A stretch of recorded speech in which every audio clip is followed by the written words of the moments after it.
Herkese merhaba. Bu videoda size deniz kabuğu örneğinin nasıl yapıldığını anlatacağım. Öncelikle 40 tane zincir çekerek başlıyoruz. 2 zincir daha çekiyoruz bu dönüş için. Şimdi 40. zincire batarak sık iğne yapıyoruz. Her bir zincire batarak sıranın sonuna kadar 40 tane sık iğne yapacağız.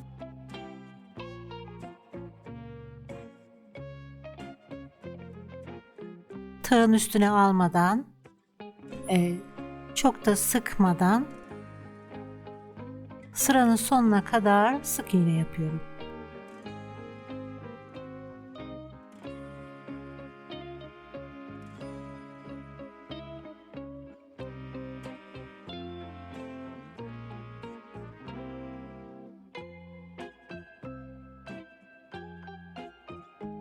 Şimdi ikinci sıraya geldik. Burada renk değiştiriyorum. İkinci rengi ekleyeceğim. Ama siz aynı renkle de devam edebilirsiniz.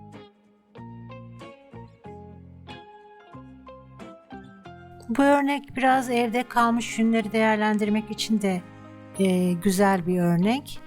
Şimdi ilmeklerin arasından geçirerek ikinci rengi ekledim ve zincir çekerek yukarı çıktım. 3 tane zincir çektim.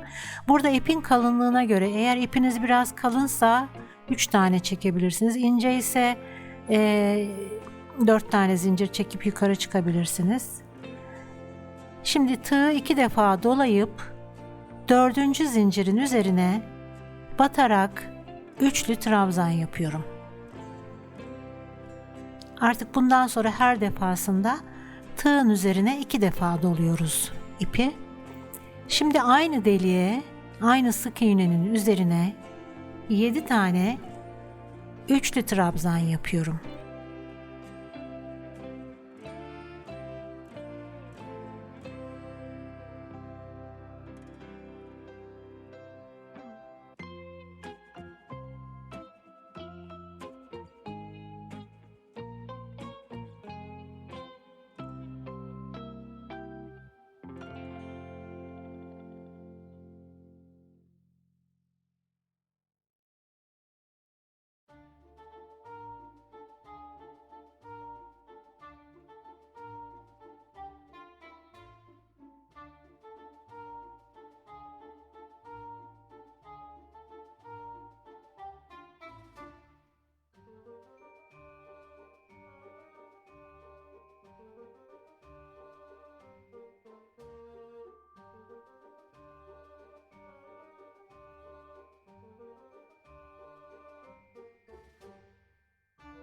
Evet, şimdi 2 tane zincir çekiyorum. 7 tane üçlü trabzan yaptıktan sonra 8. sık iğnenin üzerine tekrar üçlü trabzan yapıyorum.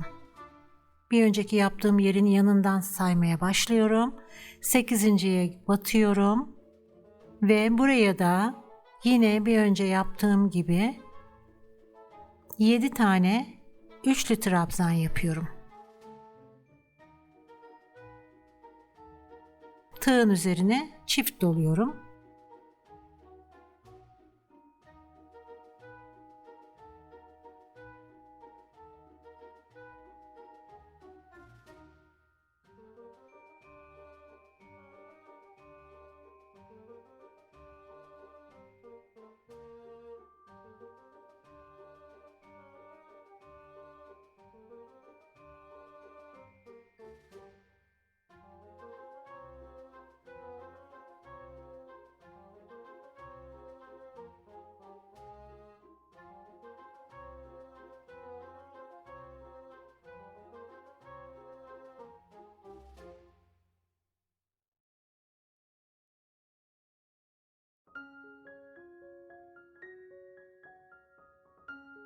Evet, şimdi yine 2 tane zincir çektim. 8. sık iğnenin üzerine tekrar batacağım. Bu şekilde olacak. Sıranın sonuna geldim. Burada 4. sık iğnenin üzerine batıp bir üçlü trabzan yapıyorum. Bu sırayı tamamladık. Bir tane zincir çekip arkaya dönüyorum. Burada bir tane sık iğne yapıyorum. Ve bir önceki sırada yaptığım üçlü trabzanların her birinin üzerine 7 tane daha sık iğne yaparak devam ediyorum.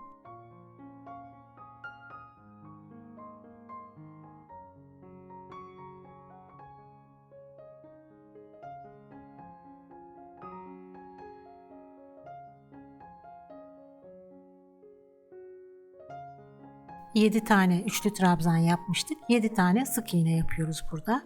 Şimdi ortaya geldiğimizde sonuncuyu da yapıyorum şu anda, yedinciye.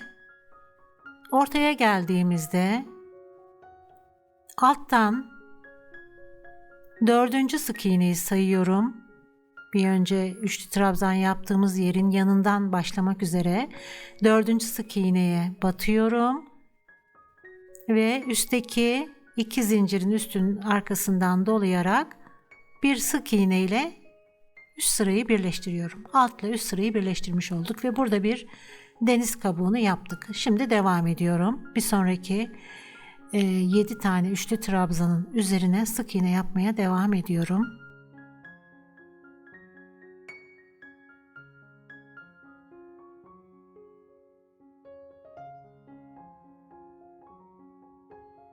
Örneğin çoğu şimdiden çıktı aslında. Yine aynı şekilde alttan dördüncü sık iğneyi sayıyorum. 8 tane boşluk vermiştik bir önceki sırada. Tam ortasına denk gelecek şekilde alttaki ile üst sırayı birleştirmiş oluyoruz burada. Deniz kabuğunun yanını yapmış olduk. Evet, çıktı bile şimdiden örnek.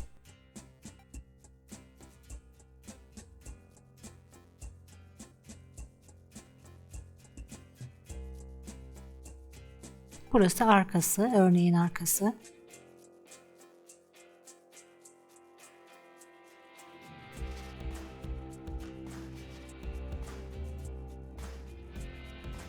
Şimdi sıranın sonuna geldim.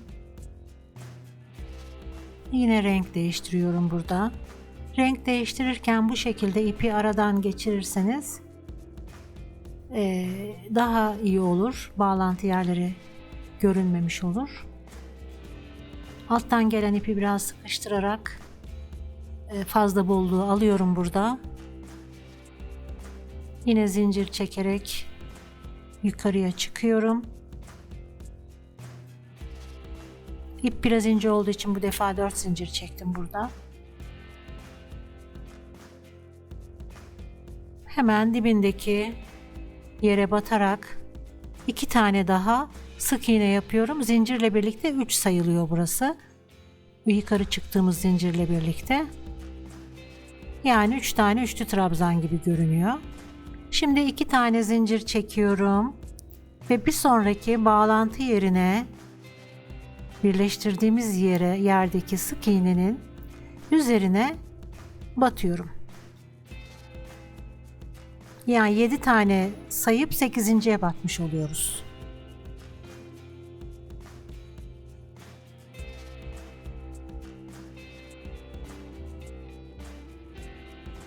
Şimdi buraya da 7 tane üçlü trabzan yapıyorum.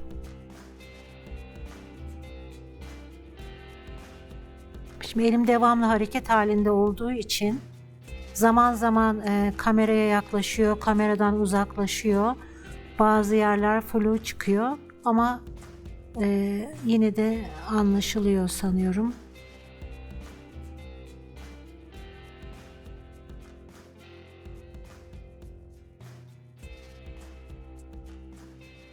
Sabit bir görüntü olsa ayarlamak daha kolay netliği, ama bu hareket halinde olduğu için biraz bazı yerlerde netlik bozulabiliyor.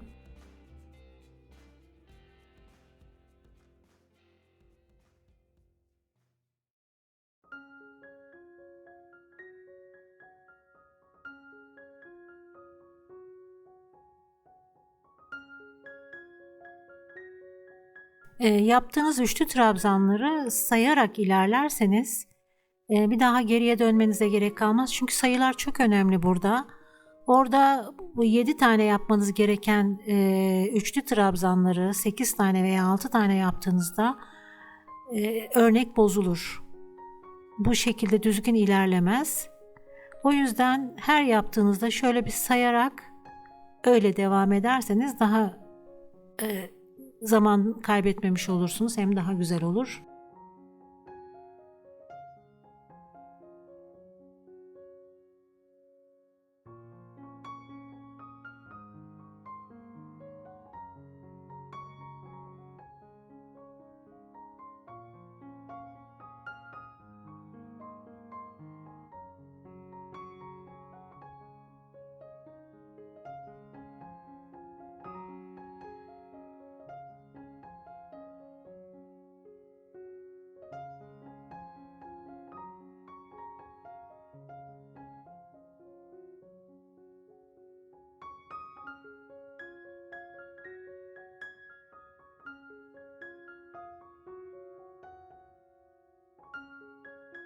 Evet, örnek aslında çıktı.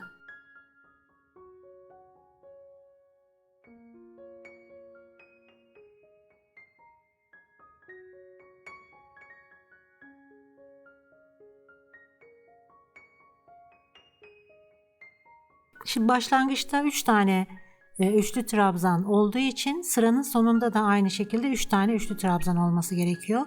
Sondaki sık iğnenin üzerine yine 3 tane üçlü trabzan yaparak sırayı tamamlıyorum.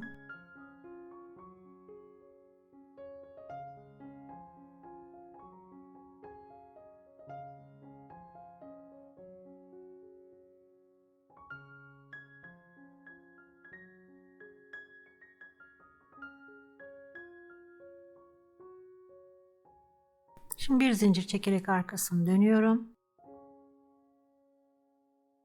Ve her bir üçlü trabzanın üzerine sık iğne yaparak devam ediyorum.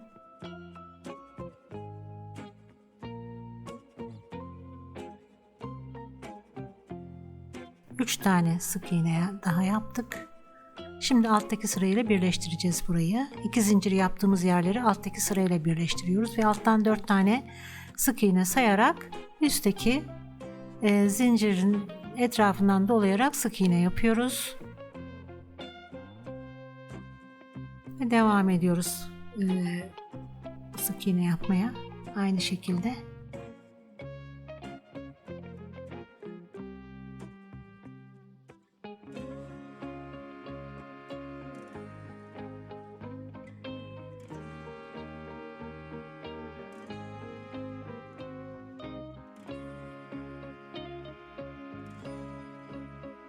Örgü bilenler örneği anlamışlardır diye tahmin ediyorum. Ben tabii yeni başlayanlar ya da hiç bilmeyenler için de anlattığım için biraz daha ayrıntılı çekiyorum videoyu.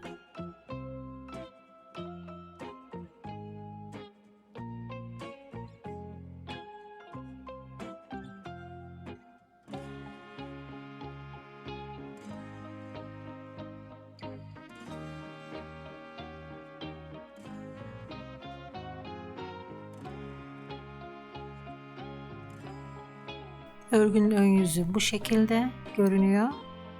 Örgü çıktı aslında, örnek çıktı şu anda. Ama başlangıç ve bitiş yerlerini daha iyi anlatmak için devam ediyorum. Evet, sonuna geldik. Şimdi burada yine sık iğne yapıyorum. O başta 3 tane üçlü trabzanın üzerine sık iğne yaparak sırayı tamamlıyorum.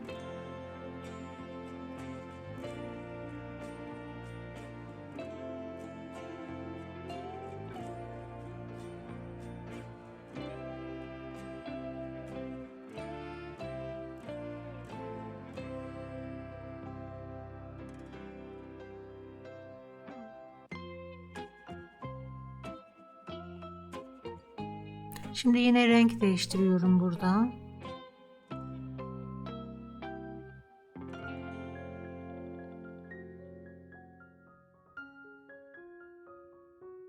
Siz isterseniz tek renk yapın, isterseniz ince, isterseniz kalın yünle yapın.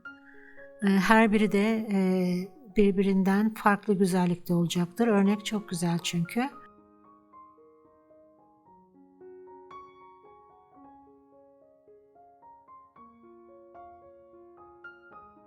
Şimdi tekrar bağlantı yerine, her bir bağlantı yerine 7 tane üçlü trabzan yapıyorum.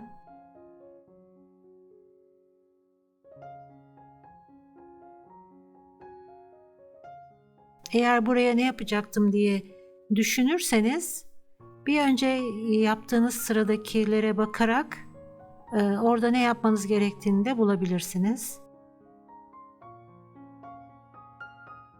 Örnek çok zevkli. Mantığını anladıktan sonra örmesi çok zevkli. Özellikle de farklı renklerle yaptığınızda her rengin daha bir güzelliği oluyor.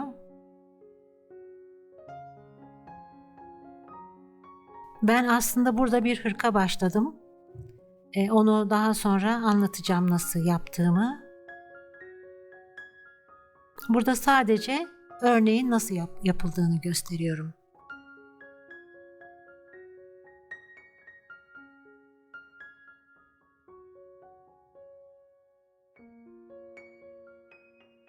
Bu yaptığım benim hırkanın önü şu anda.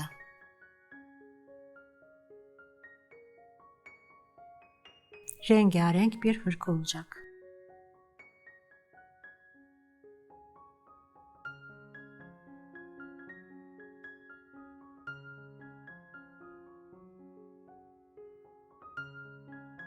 Yine bağlantı yerlerine 7 tane üçlü trabzan yaparak devam ediyorum.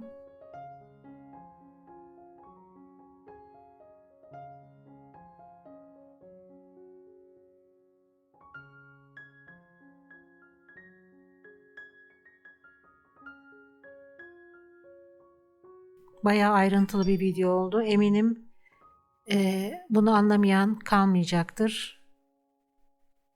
Biraz karışık gibi görünse de çok zevkli bir örnek. Bunu öğrendikten sonra bir daha unutmazsınız zaten.